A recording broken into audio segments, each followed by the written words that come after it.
Sekretari Amerikan I Shëndetësisë, Trump ha shumë keq, nuk e di se si është gjallë. Sekretari Amerikan I Shëndetësisë, Robert F. Kennedy Jr. në një intervistë të zhvilluar ka zbuluar se presidenti Amerikan Donald Trump konsumon ushqime të shpejta.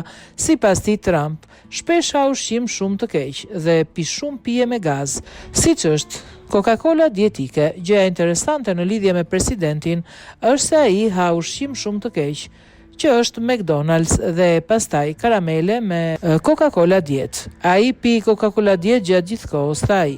Duke folur lidhur me mënyrën se si ushqyet presidenti, ai u shpreh se nuk e di se si është gjallë nga kjo mënyrë e të ushqyerit. Nuk e di se si është gjallë, por është, tha ai. Kennedy theksoi se presidenti është në gjendje të shkëlqyer fizike. Dr. Oz shikoi të dhënat e tij mjekësore dhe tha se ka nivelin më të lartë të testosteronit që ka parë ndonjëherë për një individ mbi 70 vjeç, tha Kennedy. E di që presidenti do të jetë I lumtur që ta përsërisë këtë, tha ai.